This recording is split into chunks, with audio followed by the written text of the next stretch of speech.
Yo, what's good, everybody? My name is Cosmic, and I want to welcome you to my channel, Opinion Stated, where I give unfiltered, opinionated sports takes. Let's go.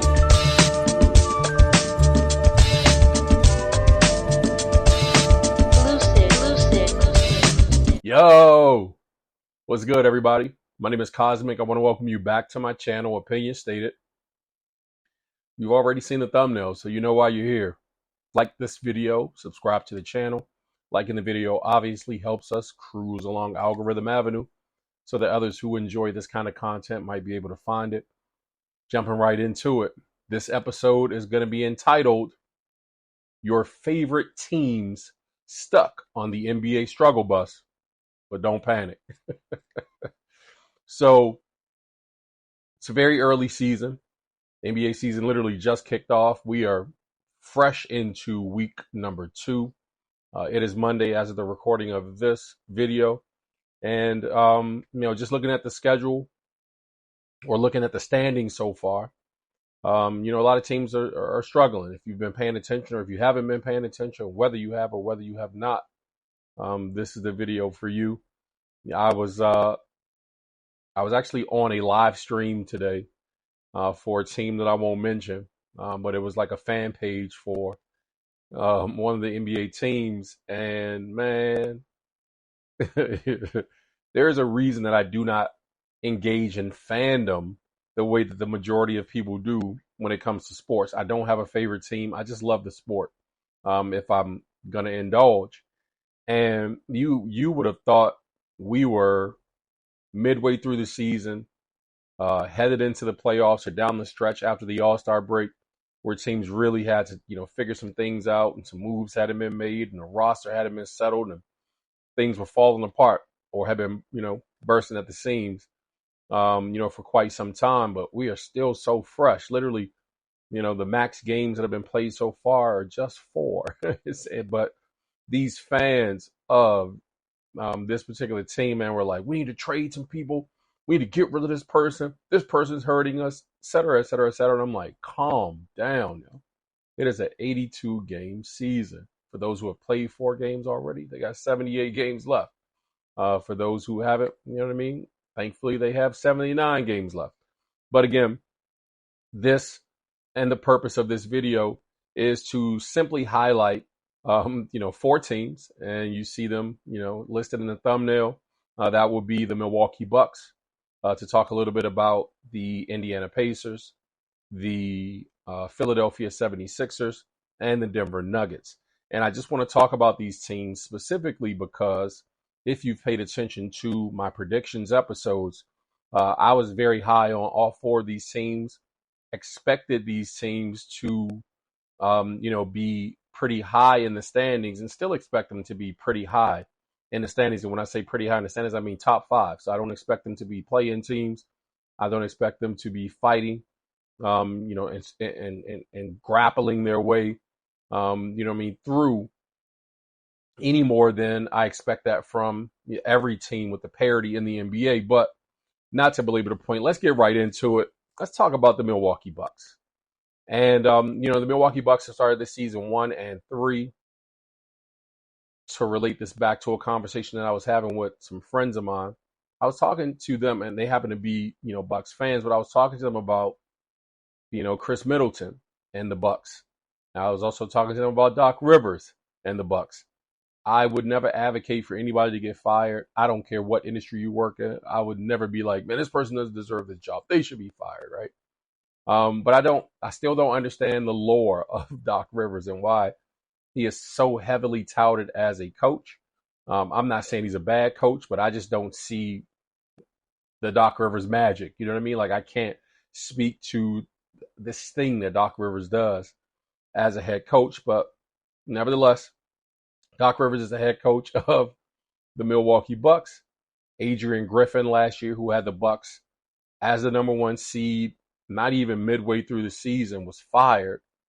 And I was astonished. I was like, how do you get rid of the coach? And this was like before the All-Star break, I believe. I'm like, how do you get rid of the coach who has the number 1 team in their conference? And, nevertheless, Doc Rivers was brought in. Team did worse when Doc came in.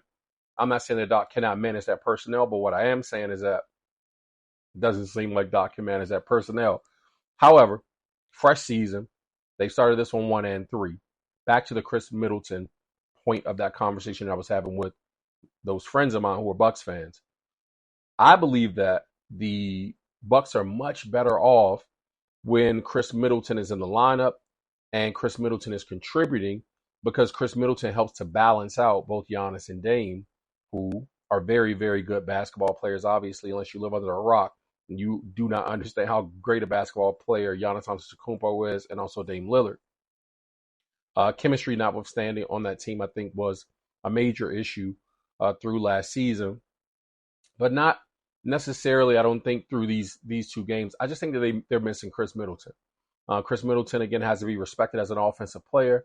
And, for what he brings to the game with his offensive skill set, Chris Middleton is a very good basketball player. He's a matchup problem.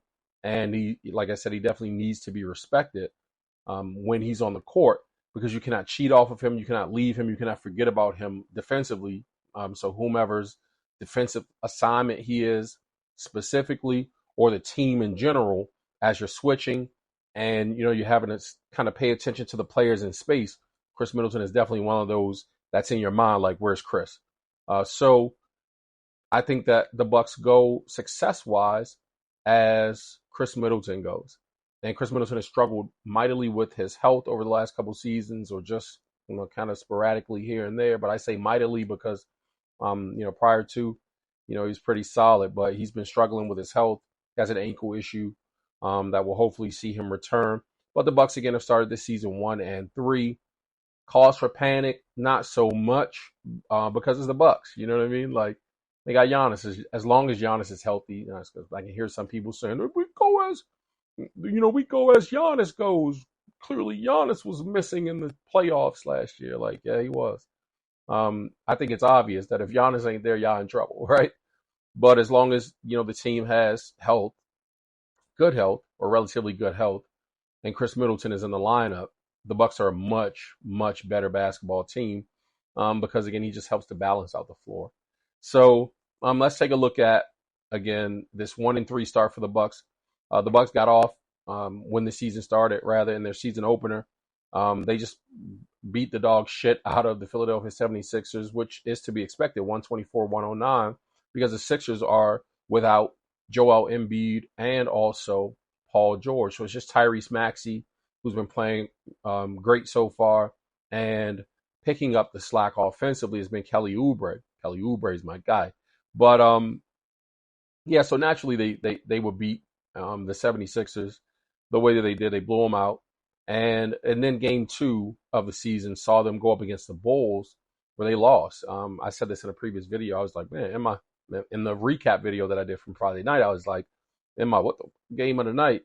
The Bulls beat the Bucks, and they beat them 133-122. So very high scoring game. Where's the defense for the Bucks? That's always been my thing with them, is, obviously the defense. So you need to shore up their defense a bit. So hopefully Doc can right the ship in that regard. And then we saw them take on the Nets just this past Sunday. They took on the Nets, the Brooklyn Nets, and they lost to the Nets 115-102. So not only did they lose to Chicago, Chicago's decent. Chicago's a team that I actually predicted in my premature preseason predictions, but I predicted them to at least be a play-in team. You know what I mean? Like, maybe at that number 10 seed, snatching up that last play-in spot. But they beat the Bucks, and it's not to say that they shouldn't beat the Bucks, but because these are professional basketball players, any team can beat any team on any given night. No team finishes 82-0, so you got to lose to somebody. And you know what I mean? With a league full of professionals, you're definitely gonna lose to one of these professional ball clubs at some point. But getting back to the Nets is just not a game that you expect the Bucks to. I mean, on any level, I don't expect, with the as young as the Nets team is, I wouldn't expect the Nets to beat the Bucks if Giannis wasn't playing. But that notwithstanding, on Sunday they lost to the Nets 115-102. They lost by 13 points. I consider a blowout anything more than 11. 12 points, 13 points, and upwards, man, you got blew out. You know what I'm saying? So they got blew up by the Nets. You know what I mean? Like, how do you get blown up by the Nets, bro? Like, what's going on here? Where, you know what I mean, you just got the Nets beating the stuffing out of you, but that notwithstanding, you drop a game to the Bulls, you drop a game to the Nets. Last night they took on defending world champion. I'm about to do that world champion thing. Defending NBA champion Boston Celtics, where they lost 119 to 108. They lost by 11. Yeah, blew out. Boston is a tough matchup. So the Boston loss, I can understand. But after winning the first game, you know, in a kind of handicap matchup, I wasn't expecting, or I'm sure they weren't expected to take a 3-game skid, which they're on. But going into kind of deeper, the reasons that I feel like they lost, they're averaging 116 points per game this season on 49.4% field goal percentage, 35.5 from three. So they're not shooting the three as a team very well. That's under league average, and 15.7 turnovers per game. So they definitely have to take care of the ball a little better. Clearly, they must improve that shooting. I cannot think of any bona fide sharpshooters that they have, you know, on the team outside of Dame. So they definitely need Chris Middleton back for his ability to even stretch the floor from the outside. So they're struggling right now. But the good news about struggle is that struggle don't last always. Again, it's a very long season. So I'm just here mostly with this episode in particular to get the fans to just relax, calm down. You know what I mean? Like, give it a couple months. If I do another struggle bus episode and the Bucks are still here, then we can start talking about hitting the panic button. But that's just the Bucks. Let's get into the next team, the Indiana Pacers. Again, I was high on the Indiana Pacers. I believe I had them during that predictions episode. I had the Bucks finishing, I believe, as like the 4th team, and I had the Indiana Pacers finishing right under them at number 5. So neither of them are looking right now, you know, like that team. However, it's an early season, and you know what I mean? Like, the team's going losing streaks, and they go on just as well as they go on winning streaks. So we'll see what happens. But at 1-3 to start this season, if we could just look at the 4 games that they have played so far, Indiana to kick off the season beat the Pistons 115 to 109. Of course, they were supposed to beat the Pistons. You know, the Pistons are the Pistons. Again, another very young team that nothing much is expected from by virtue of them just being young and kind of trying to figure things out chemistry-wise. And as these young players learn to play the game on the professional level against professional athletes. However, I think a probably telltale sign that, and games are close all the time, so I don't mean this to sound like, oh, the writing was on the wall. I mean, but they only beat the Pistons by 6 points. And the season's young, it's early, first game. Anything can happen, right?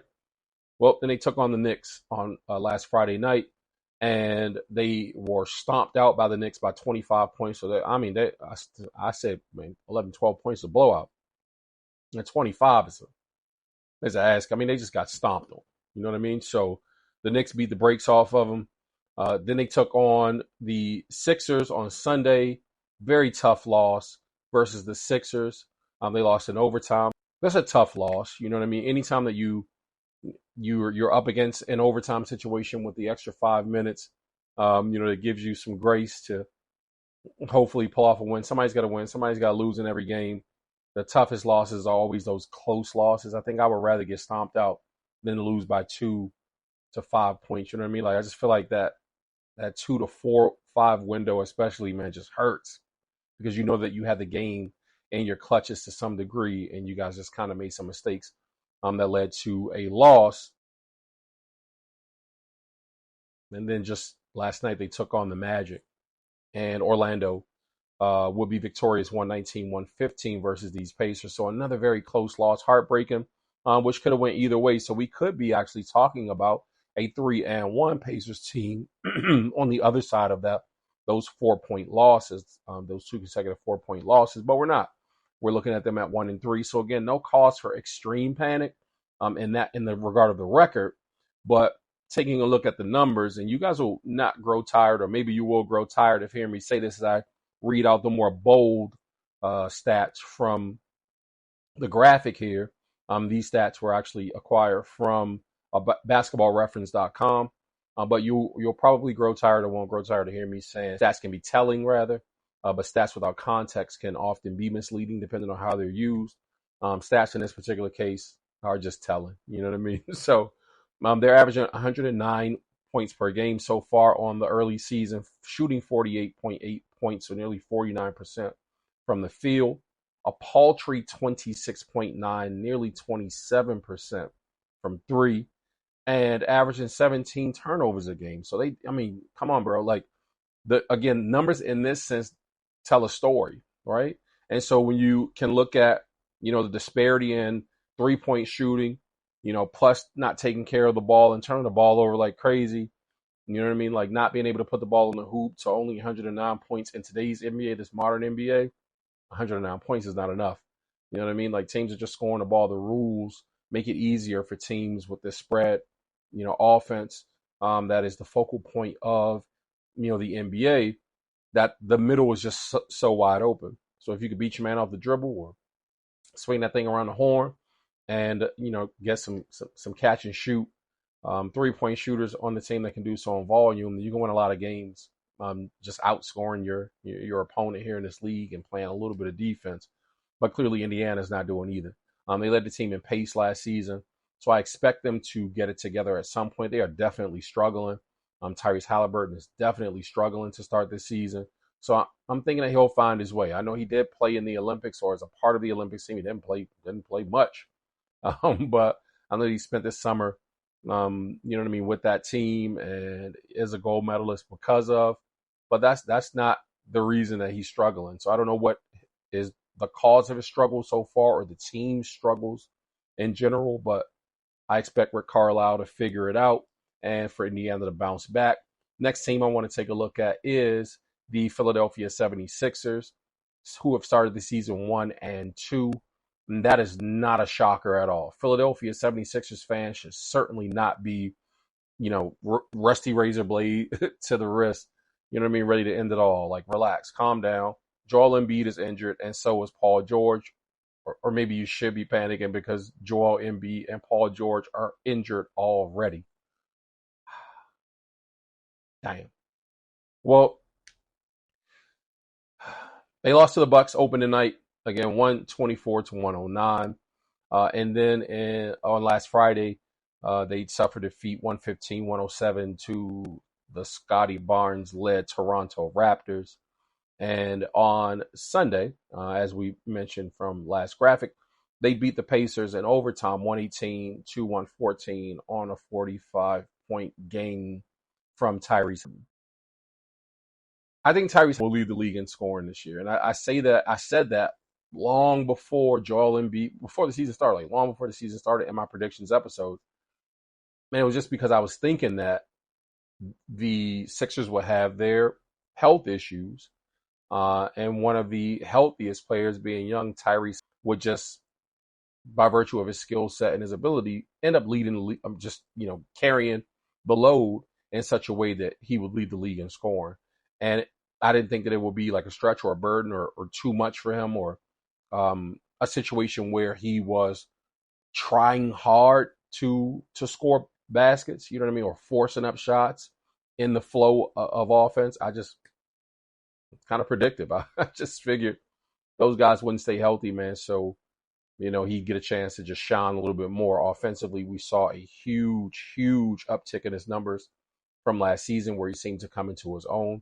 So I think that, that's going to be a thing that still happens, and certainly happens if Joel Embiid and Paul George cannot stay healthy or maintain good health throughout the season. Hopefully they come back and they get it together. But I still feel like this kid's upside is so high, so great. And he's a bucket. Inside, outside. Kid's jump shot is crazy. His ability to drive and finish at the rim, crazy.